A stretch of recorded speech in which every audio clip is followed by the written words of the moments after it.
আসসালামু আলাইকুম everyone, welcome back to my channel.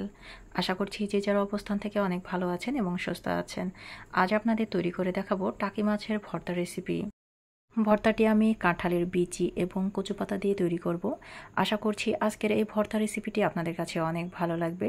আর ভালো লাগলে অবশ্যই আমার চ্যানেলটি সাবস্ক্রাইব করে নিয়মিত চ্যানেলের সাথেই থাকবেন। তো আর কথা বাড়াচ্ছি না, চলে যাচ্ছি মূল রেসিপিতে।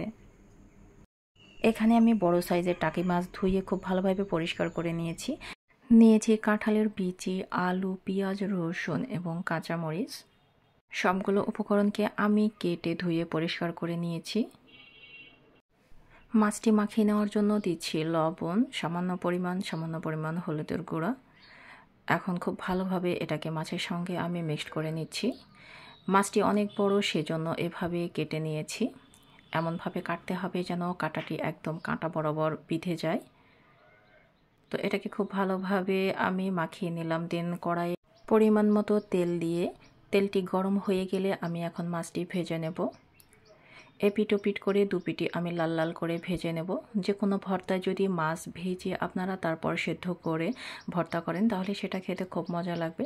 তো দেখতে পাচ্ছেন যে মাছের যেটা একদম থুতনি সেটা কিন্তু এখনও ভাজা হয় নাই, যার কারণে এভাবে উল্টে ধরে এটাকেও আমি ভেজে নেব। তো আমার মাছটি ভাজা হয়ে গেছে, এখন এটাকে আমি উঠিয়ে নেব। সেম তেলে দিয়ে দিচ্ছি 3টি কচুর পাতা, 10টি কাঁঠালের বিচি, সামান্য পরিমাণ আলু, সেই সাথে দিচ্ছি পরিমাণ মতো পেঁয়াজ, কাঁচামরিচ এবং 2টি রসুনের কোয়া, দিচ্ছি 4 থেকে 5টি শুকনো মরিচ। সবগুলো উপকরণকে আমি তেলের সঙ্গে কিছুটা ভেজে নেব। যারা এখনও লাইক দেননি বা লাইক দিতে ভুলে গেছেন, প্লিজ কষ্ট করে লাইক দিয়ে পুরো ভিডিওটি জুড়ে থাকবেন।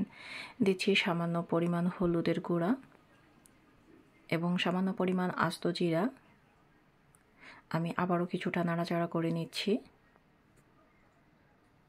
দিচ্ছি স্বাদ মতো লবণ। যেহেতু মাছে লবণ দেওয়া আছে, সো বুঝে এখানে লবণটা অ্যাড করতে হবে।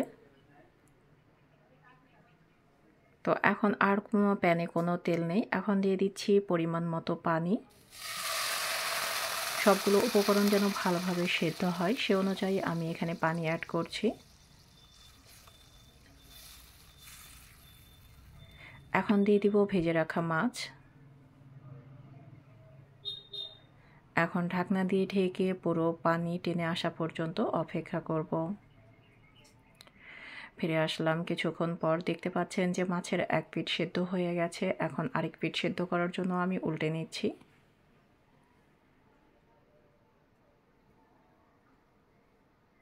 আর এ সময় চুলার জালটি মিডিয়াম টু লো হিটে রাখতে হবে, যেহেতু বেশি পানি নেই। তো আবারও ঢাকনা দিয়ে ঢেকে শেষ পর্যন্ত তরকারিটি হয়ে যাওয়ার জন্য অপেক্ষা করব।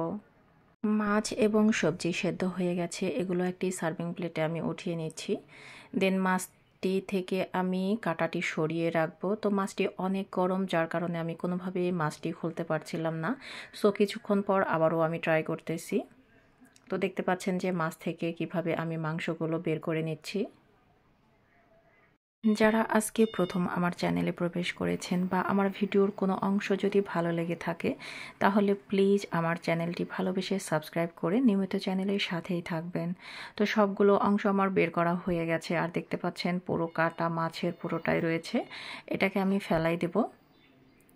তো এটাকে এখন শিলপাটাতে বেটে নেব। প্রথমে আমি ব্লেন্ডার জগে নিয়েছিলাম, বাট কোনোভাবেই এটা ব্লেন্ডার জগে ঘুরছিল না, যার কারণে এটাকে আমি শিলপাটাতে খুব ভালোভাবে বেটে নিয়েছি। দেন চুলাতে আমি একটা ফ্রাই প্যান বসিয়েছি আর তাতে শুকনো মরিচ ভেজে নিচ্ছি। এটা দিয়ে আমি চিলি ফ্লেক্স তৈরি করে নেব।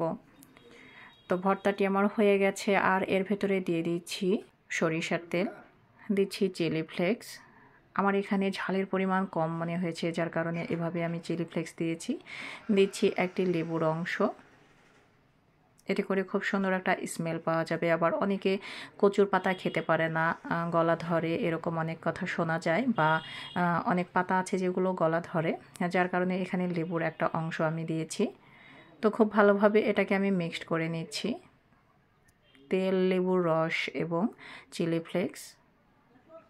তো ফাইনালি হয়ে গেছে আমার মজাদার টাকি মাছের ভর্তা রেসিপি।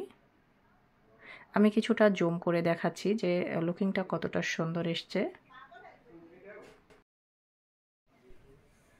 আজকের ভর্তার রেসিপিটি আপনাদের কাছে কেমন লেগেছে অবশ্যই কমেন্টসে জানাবেন। ভালো লাগলে লাইক কমেন্ট এবং বেশি বেশি শেয়ার করবেন। মনে রাখবেন আপনাদের একটি শেয়ার হাজারো মানুষের কাছে পৌঁছে দেবে আমার রান্নার রেসিপি। আগামী দিনে ট্রেডিশনাল এবং ইউনিক রেসিপি পেতে অবশ্যই আমার চ্যানেলটি সাবস্ক্রাইব করবেন আর আমার সাথেই থাকবেন। সবাইকে আবারও ওয়েলকাম জানিয়ে আজকের মতো বিদায় নিচ্ছি। আল্লাহ হাফেজ।